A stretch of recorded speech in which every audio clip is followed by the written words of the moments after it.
going on, everybody? This is your tour guide around Swag C Wells coming at you with another video today.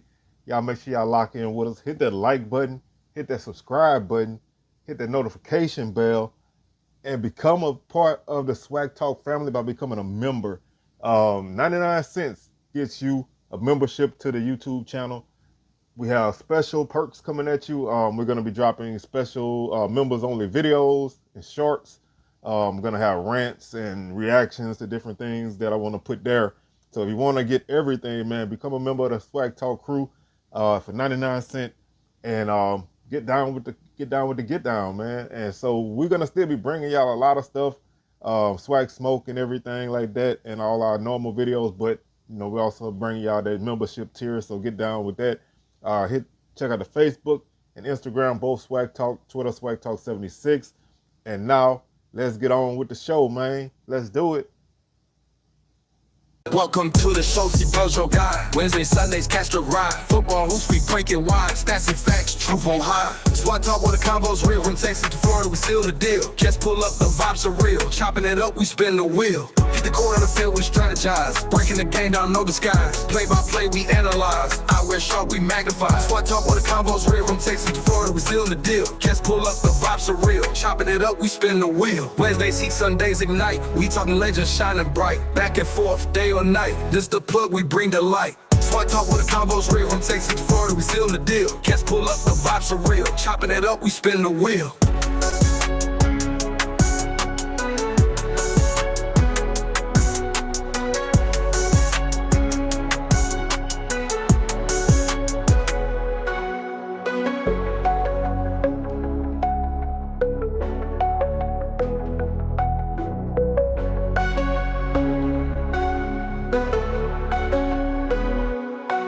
Wednesdays, heat, Sundays, ignite. We talking legends shining bright. Back and forth, day or night. It's the plug, we bring the light. Swag Talk where the combos real. From Texas to Florida, we seal the deal. Cats pull up, the vibes are real. Chopping it up, we spin the wheel.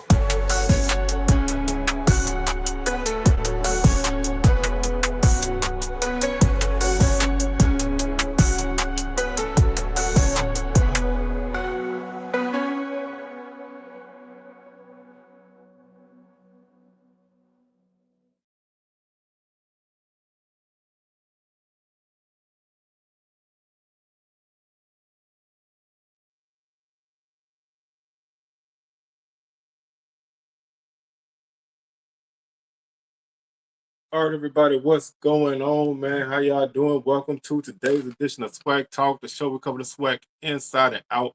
Of course, I am your tour guide around the Swag C Wells coming at you. And today we are gonna preview week 8, man. We are already 2 weekends into October, the best month of the year, my birthday month. It's Libra season, so hey, y'all get down with me. And hey, let's have a good time this month, man. This is the best. Probably honestly, November's great, September's good, but October's probably the best month of football because this is when you really start to find out what teams are made of, and you pretty much know by the time you get past this weekend, you pretty much know what your team is, good or bad. So you kind of got an idea of what to expect from people. You kind of know who the challengers are, and you kind of know who the front runners are. So now the stage is starting to set for November, but we're only in the second weekend of October, so we're not gonna rush this month. We're gonna enjoy this month. But week 8, 3 swag games, 2 non-swag games, 4 homecomings. Even though it's not a great week when you look at in terms of big name games, even though they had one that had that possibility earlier in the season, and now it's not. But even though these games don't have the luster that you would expect from a week, this is still a good week of football. Like I said, it's homecoming in 4 to 5 games, so that makes things better. And so it gives the games a little bit more spice. Um, and so that's pretty much the crux of it. Next week you got a couple big games, so I guess you take a week off from the big game you had last week. You cool off, and then you come back with a couple big games the following week. But let's go ahead and jump into this. This is not a week that you need to dilly dally and take a long time. So first off, we have Virginia Lynchburg taking on Texas Southern. Um, as I've done in all my previews for games like this, I'm not going to dwell on these games. I'm not going to, do too much in-depth analysis. Texas Southern should, they should win this game comfortably. They've shown that they can score points. A lot of 51 points they put on Pine Bluff, and they've just shown that they can compete. They haven't been great offensively. In a couple of games they kind of struggled to throw the ball, but I think this is the kind of game where you're going to be able to do what you want. Lynchburg, they come in with 3 wins as far as I can tell from their schedule. So this is probably one of the better records that they've had. I don't know the caliber of teams that they've beaten, but they actually coming in with some success. So they might put up a little bit more of a challenge, but I don't think it's gonna be that much of a challenge. I think TSU has a good homecoming, and I say they win this game 45-7. And I think they win it comfortably. Maybe even more. Maybe they cross 50. But right now I'm gonna say 45-7. Other sub D1 game is honorary SWAC member Lincoln Oaklanders taking on the Mississippi Valley State Delta Devils. It's homecoming in the Delta. Valley's been, they've been close but no cigar. They had a game against TSU that they probably should have won. They had a bad decision on the fourth down, gave up a big play. After on the following, I think on the following series, like 2 plays after they had a fake punt, didn't get it. 2 plays later, TSU had a big pass down the field, scored a touchdown to win the game. Um, you was neck and neck with Southern, had a fumble coming out the half, gave up the score, did cut the lead down to 2 because of 2 turnovers, and then you gave up points at the end before you scored a touchdown with little time on the clock. And then Saturday against A&M, you was up 16-7 and couldn't really do much after that. So it'd be good for them to have a game, and that doesn't even look at the Tulsa State and Southeast Louisiana games. This would be a good game to get out there and get some momentum and get some positivity, man. This is another home game, so it's homecoming opportunity for something positive to happen. I think Valley take care of business here. Lincoln, this may be the worst version of Lincoln that they've had. Um, the only reason why that Pine Bluff game was close was because Pine Bluff kept them in it. Alcorn scored 42, but they didn't really press the issue too much, and they was able to run all day in that game. And I think they had a running. No, that might have been the Pine Bluff game, but I think I I don't see any reason for Valley not to be able to get some positivity and some momentum here before they get back in the SWAC play. So I like Valley in this game. I'm gonna say 41-10. I think Lincoln, they always can hit you with a score here and there. So I think Valley give up a couple points, but I think they win this game comfortably and get them a homecoming victory. And so I like it. I like it 41-10. And now we move into our SWAC matchups, and we'll start with the game that before the season, if you ask me, I was like, this is the biggest game in the West, and now it's a dud. Um, and that's Southern and Prairie View. It's homecoming on the bluff.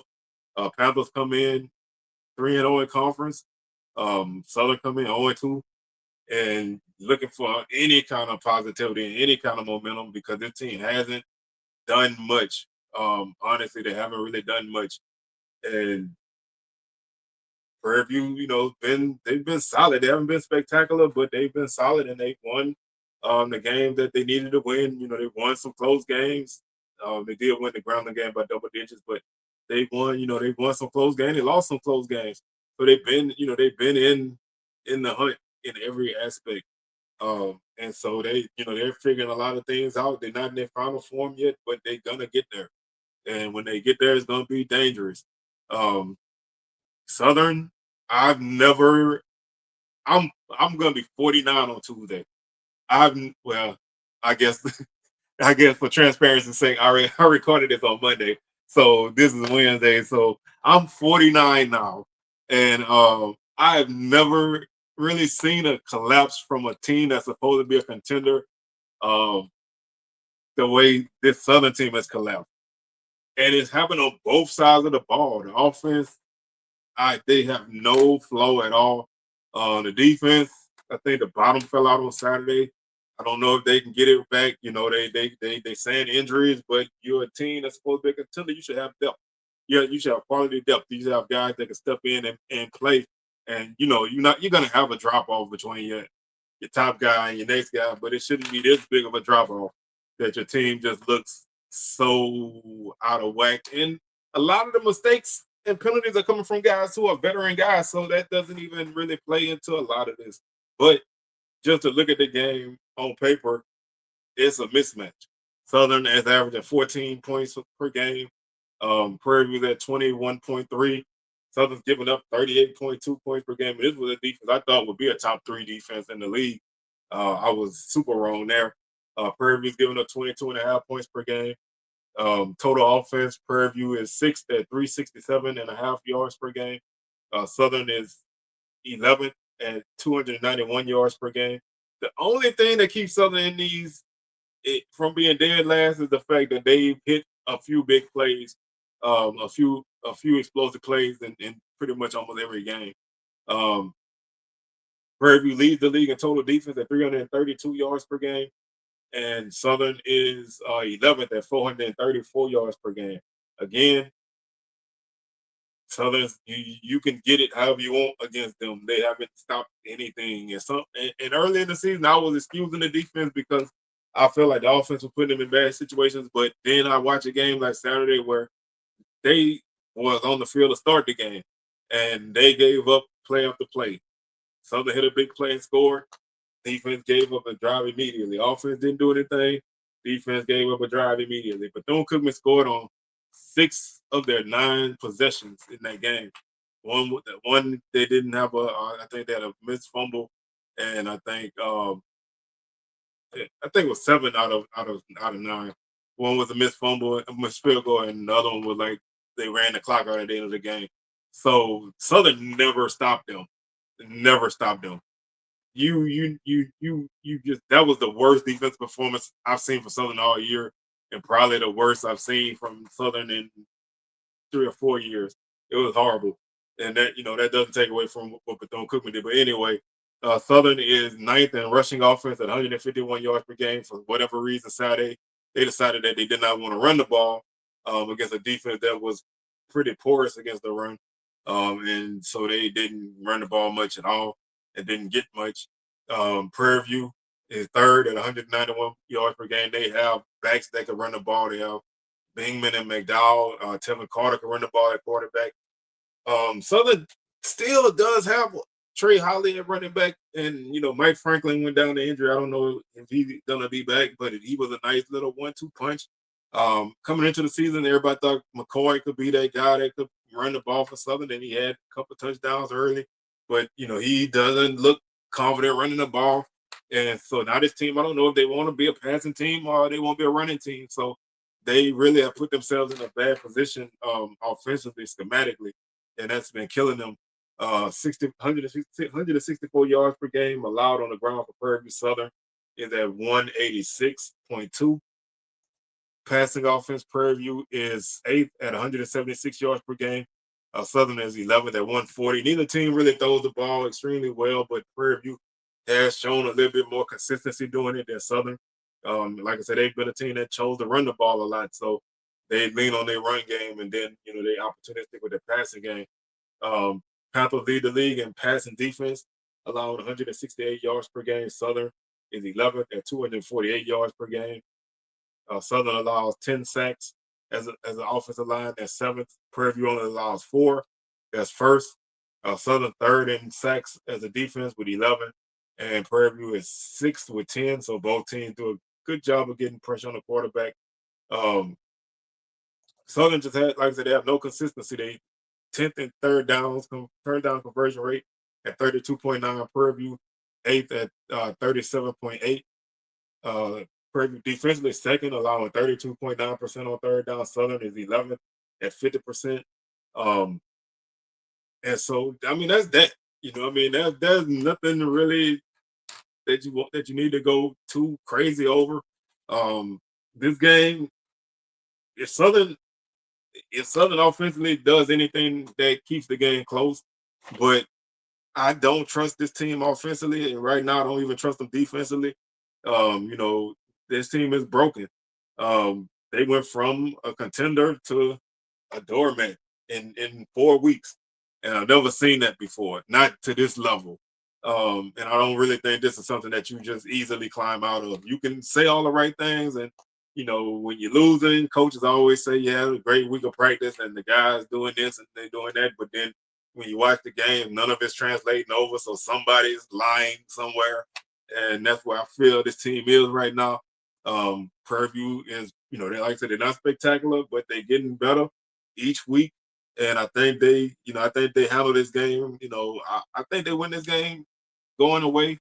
Um, they haven't really put up a lot of points, but this is a Southern team that gives up a ton of points. They give up, they might play a good half of football, then they quit.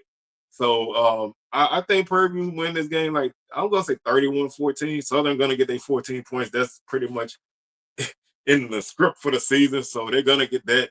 And so I think it's gonna be like 31-14. Panthers get the win there, and basically take a stranglehold on the West Division. And all they have to do is keep calling the road, and they win the division. So this is a big game for them in that aspect. Next up, we have Pine Bluff taking on Grambling. Two teams, both of them have played. Some teams from below the D1 level. Although the teams that Pine Bluff have played, I think, are worse than the teams that Grambling has played. Um, they both have an FBS opponent on the schedule. They both have played a non-conference FCS opponent, and they both have played 2 conference games. So their schedules are pretty much the same. Although, like I said, I really skew more toward Grambling because I just hate playing Lincoln and Westgate Christian in the same season. I'm never gonna give you credit for that. I don't, Coach Hampton can be, he can say, whatever, but I don't think that's a good look, and I don't really judge your team by beating those 2 teams, especially when you haven't really looked that great against anybody else. Grambling, to me, the biggest issue coming in this game is the health of Xavier T. Set. He was in the boot, but he is able to play, in the fourth quarter against Texas Southern. Um, if he's healthy, good enough to go, I think that's more than enough to get Grambling over the hump in this game because I don't think Pine Bluff is actually that good. Um, if T-Set doesn't play and the freshman plays, then that makes this game a lot closer, and that gives Pine Bluff an opportunity to get in this game and maybe even win it. But right now, I'm leaning Grambling. But Pine Bluff averages 28 points per game, Grambling 26. Grambling gives up 30 points per game. Pine Bluff gives up they give up 32.8. Total offense, again, these offensive numbers are going to be skewed because of those teams that Pine Bluff play, but they had 381 yards per game, Grambling 340. Total defense, Pine Bluff is at 426 yards per game, Grambling is at 353.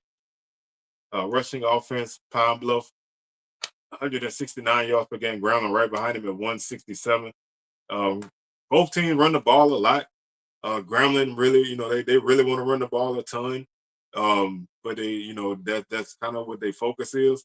And so, that's one of the things that they are going to do is run the ball. Rushing defense, Grambling is third at 158 yards per game. Pine Bluff is last at 220 yards per game. Passing offense, Pine Bluff, they are sixth at 212 yards per game, and Grambling 172, which is ninth in the league. Passing defense, Pine Bluff is fourth at 206 per game. Grambling second at 194 per game. Pine Bluff has 8 interceptions this season. Grambling has 5. Pine Bluff allows 7 sacks this season. Grambling has allowed 5. Grambling has 13 sacks this season. Pine Bluff, they have 5. Third downs, Grambling is at 35.9%. Pine Bluff 39.2. Third down defense, Grambling 41.1, Pine Bluff 45.6. Like I said, I think the health of a T-Set is the factor in this game. If he's good to go, I like Brown a lot because I think they have more weapons that have, I think they have more weapons. Trey Bradford had a pretty good game Saturday. Um, they had some problem with fumbles Saturday. They can clean that up, then I think that helped them as well. But Byron Eden, they ran the ball well for Grambling. Like I said, T-Set can carry the ball for you. Um, they've been able to spread the ball around in the pass game. Um, they Keith Jones has been a solid receiving target for them. Tyson George has been a good target for them.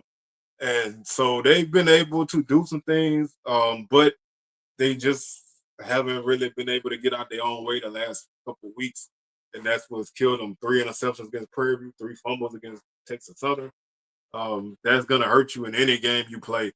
Pine Bluff, Christian Peters has been, he's been a nice surprise for them this season at quarterback. Right now, he's third in the league at 170 yards per game. And they've been able to move the ball in some games. Kareem Burke has been a nice receiving target for them. Um, but they've had a nice little breakout from Jalen Jennings at running back.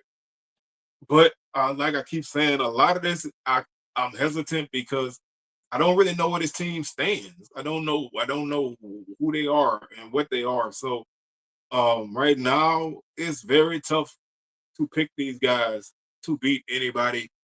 They did beat Alcorn, but Alcorn probably still had a good chance of winning that game.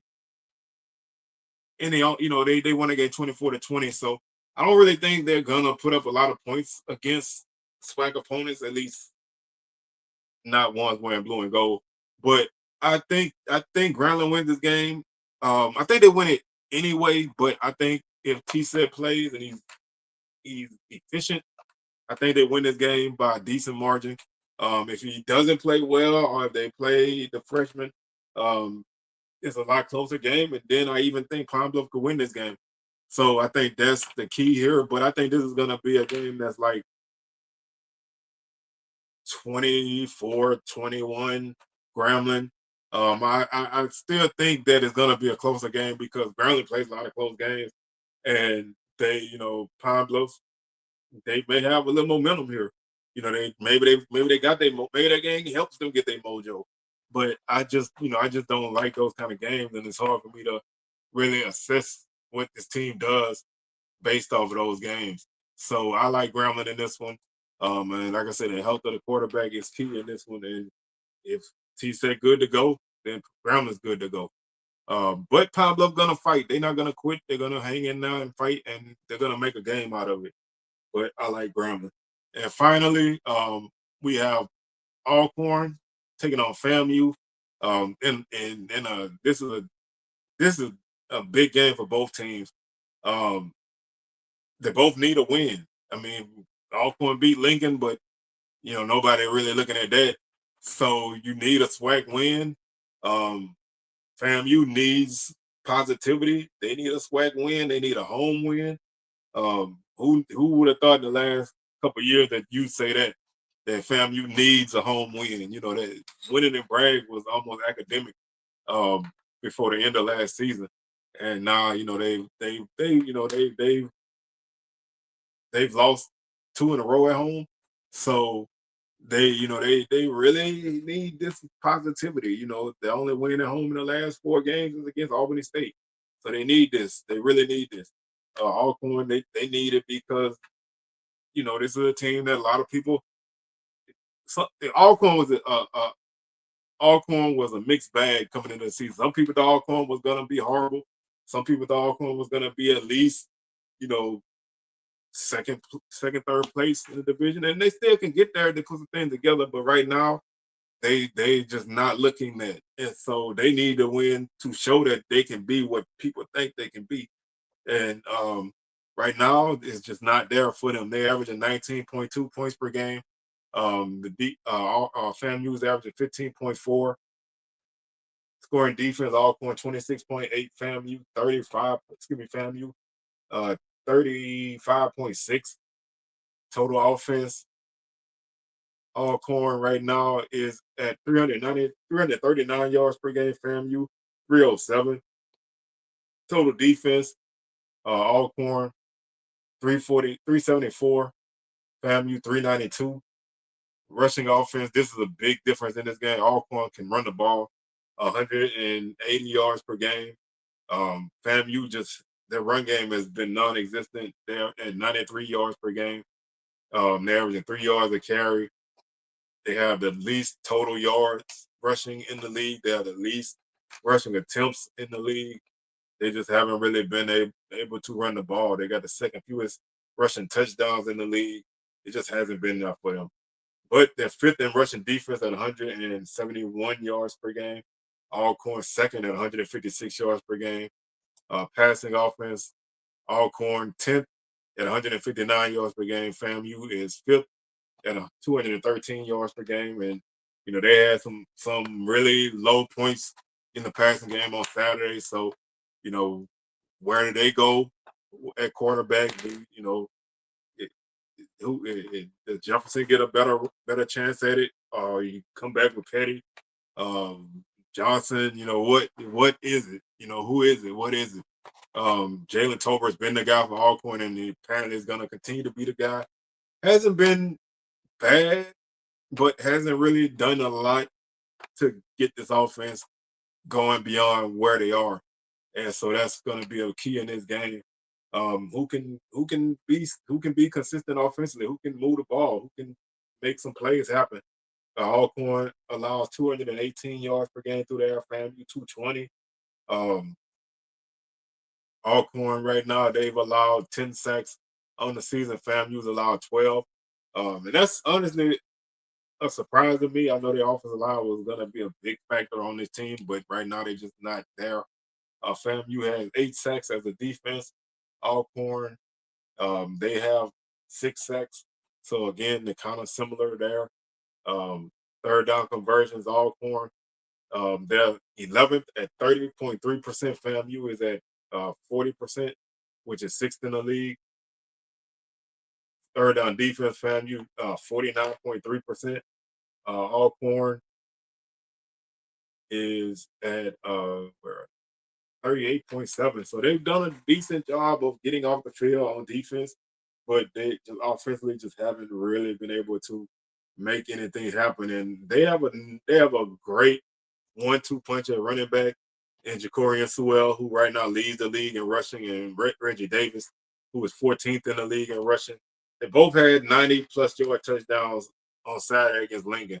So they both have shown some explosiveness. Sewell, he's at 628 yards on the season, averaging 7.9 yards per carry. That's a guy that's a playmaker. That's a guy that can break it at any time. And Davis is a nice sub package for him. He comes out, Davis comes in. You don't lose much in the run game. Davis is averaging 6.3 yards per carry, so they both are very good running the ball. Bad Franklin is 13th in the league in rushing at 57 yards per game, but he hasn't really been able to do a lot this season. Their run game just hasn't been there. And I think for them to win, you're gonna have to be able to run the ball. And you're gonna have to be, whoever that quarterback is gonna have to be consistent. Um, they've had some problems with drops, and they just, they just haven't really been the team that some people thought they would be. Some people being me. And so defensively, same thing. I know they banged up on defense, and they haven't been where that dark cloud defense would normally be. So this is an up in the air game, man. I think this game is gonna be an ugly game. I don't think this is gonna be a game that you look for if you're looking for really good offense. I think this is one of those games that if somebody can put together a couple drives and get a couple stops, I think they win. I think Alcorn with their running game, that's going to keep them in this game. But I still think family playing at home still means something. It's homecoming. So I like the Rattlers for those reasons. Alcorn hasn't really played that great away from home. Now, they played away from home a lot this year, and they haven't really had a lot of success away from home outside that first quarter against Alabama A&M. They haven't really had a lot of success away from home, and that to me is probably the difference in this game. I think this game is not gonna have a lot of points scored in it. Um, I think this is like a 23-20 game. I like FAMU. I'm gonna say 23-20. I don't think I don't even think this is the kind of game at this point. The winner is gonna have a lot of questions answered. I still think there's still a lot left to be desired in this game. So that is our week 8 preview. Just a quick look at the week 9 schedule. We have Valley at Alcorn, Pine Bluff at Bethune-Cookman, Lincoln at Prairie View, Alabama State against Alabama in Mad City Classic, FAMU at Southern, and Grambling and Jackson in Las Vegas. So you have a couple big games on the schedule. This is going to be a much better week in terms of hype and just sexiness of games. So that you got to go through these weeks to get to those kind of weeks. But sometimes these kind of weeks you end up with games that surprise you. But I'm not really sold on a lot of the matchups here. And I still think it's gonna be a fun week because as long as you got sweat football, it's never boring. So I think it'll still be interesting, but I think this week won't be as great as next week. That's gonna do it for today's show. Like I said, I'm in moving mode and I'm transitioning from one location to the other. So not quite sure the rest of the week is gonna pan out. I should be able to have a recap for Sunday. Anything between those that is up in the air at this point. But keep it locked to the socials and you'll see what's going on. Hit that notification bell and you'll be alerted when something drops. So with that being said, man, I'm your tour guide around the Swag Sewell signing out. Catch y'all on the rebound. Peace.